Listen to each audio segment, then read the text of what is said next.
Welcome to the man pharma tutorials. Hello दोस्तों, आज का हमारा टॉपिक है drug equivalence, its types and its comparison.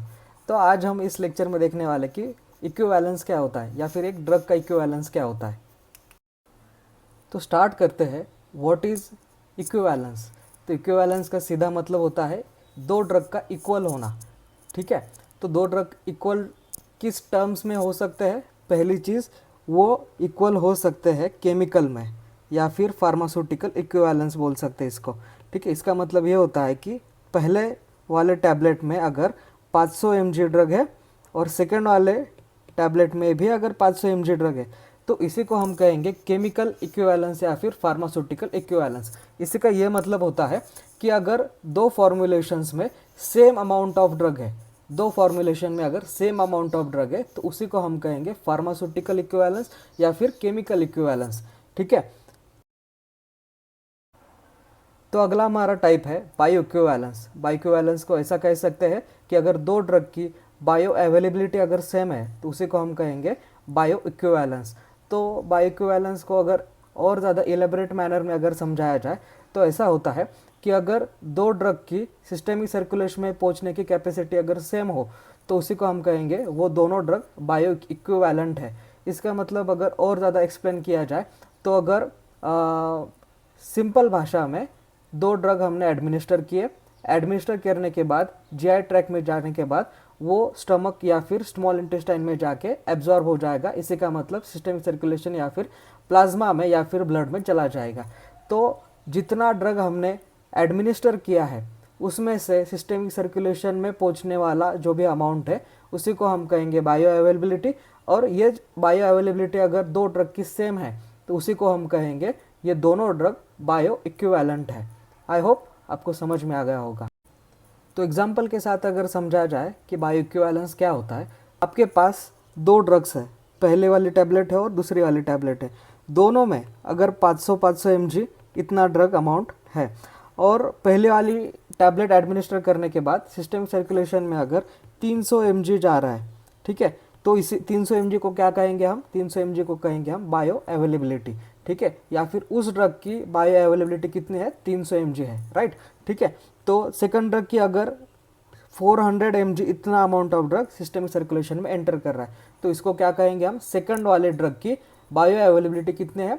400 mg इतनी है। ठीक है, तो मुझे बताओ कि पहले वाला ड्रग और सेकंड वाला ड्रग जो भी दोनों ड्रग्स है उनका जो भी amount of drug entering into the systemic circulation क्या वो सेम है? नहीं। ठीक है, पहले वाले की 300 mg और दूसरे की 400 mg, तो ये दोनों ड्रग एक दूसरे को बाय इक्विवेलेंट नहीं होंगे। ठीक है, तो अगर ऐसा ही समझो कि पहला वाला ड्रग भी 300 mg है और दूसरा वाला ड्रग भी 300 mg इतना बायो अवेलेबिलिटी सेम कैरी करता है। ठीक है, इसको हम क्या कहेंगे कि दोनों ड्रग सेकंड केस में बायो इक्विवेलेंट है। तो बायो इक्विवेलेंस को अगर और अच्छे से समझा जाए तो ग्राफ के माध्यम से हम देखते हैं। यह है वाई एक्सिस, यह है एक्स एक्सिस।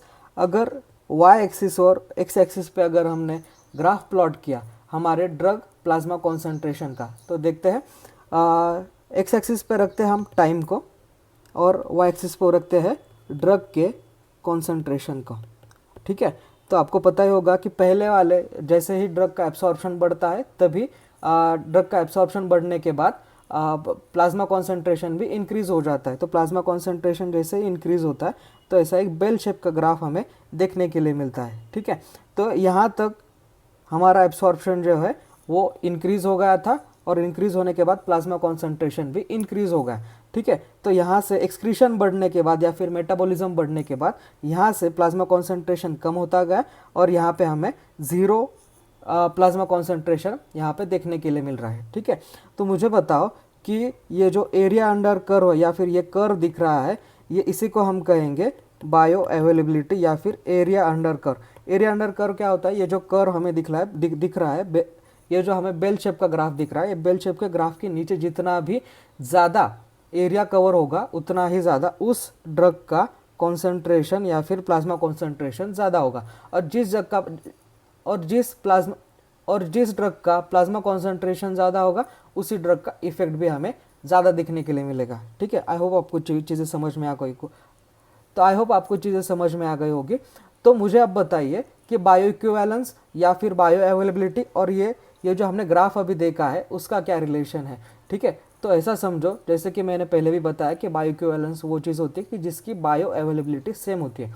ठीक है, तो अगर बायो अवेलेबिलिटी सेम है तो उसका एरिया अंडर कर्व भी क्या होगा, सेम होगा। तो अगर ऐसा बोला जाए कि दो ड्रग का बायो अवेलेबिलिटी या फिर एरिया अंडर कर्व ग्राफ में अगर सेम है तो उसी को हम कहेंगे बायो इक्विवेलेंस। ठीक है, तो बायो इक्विवेलेंस। तो थर्ड हमारा टाइप है थेरापेटिक इक्विवेलेंस। थेरापेटिक इक्विवेलेंस को अगर और ज़्यादा अच्छे से समझा जाए तो ऐसा कह सकते हैं कि अगर दो ड्रग का फार्माकोलॉजिकल या फिर क्लिनिकल इफेक्ट अगर सेम मिल रहा है तो उसी को हम कहेंगे थेरापेटिक इक्विवेलेंस। इक्विवेलेंस माना ये चीज़ होती है कि दोनों ड्रग का बायो अवेलेबिलिटी भी सेम है, बायो इक्विवेलेंस भी है और केमिकल इक्विवेलेंस भी है, तो वो दोनों ड्रग थेरापेटिकली भी इक्विवेलेंट होंगे। इसका मतलब ये होता है कि अगर ऐसा समझा जाए कि पहला वाला ड्रग जो है, पहला वाला ड्रग 300 mg का है, दूसरा वाला ड्रग 500 mg का है, तो मुझे बताइए क्या ये ड्रग केमिकल इक्विवेलेंट है? नहीं, दोनों का अमाउंट ऑफ ड्रग जो है वो अलग अलग है और दोनों का अलग अलग अमाउंट होगा तो क्या वो सेम रिस्पॉन्स प्रोड्यूस कर पाएंगे? बिल्कुल भी नहीं। ठीक है, तो इसी को हम कहेंगे कि थेरापेटिकली इक्विवेलेंट होने के लिए जो दोनों ड्रग है उनका एब्सॉर्प्शन और amount of drug that dosage formulation that content दोनों भी सेम होने चाहिए। ठीक है, तो अगर ये दोनों सेम है तो इसका मतलब वो क्लिनिकल या फिर थेरापेटिकली भी सेम ही होंगे। ठीक है,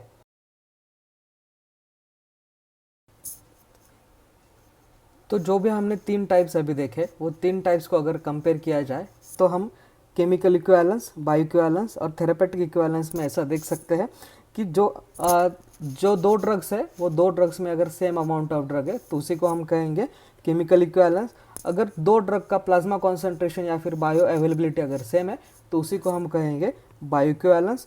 तो अगर दोनों ड्रग का थेरापेटिक इफेक्ट या फिर क्लिनिकल इफेक्ट, फार्माकोलॉजिकल इफेक्ट अगर सेम है तो उसी को हम कहेंगे थेरापेटिक इक्विवेलेंस। तो आई होप दोस्तों आपको सभी चीज़ें अच्छे से समझ में आ गई होंगी। तो आज हमने हमारे लेक्चर में देखा कि इक्विवेलेंस क्या होता है, उसके टाइप्स क्या होते हैं।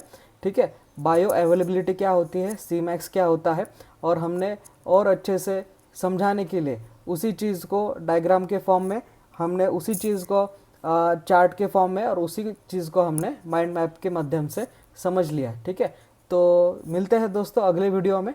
Stay tuned for the man pharma videos.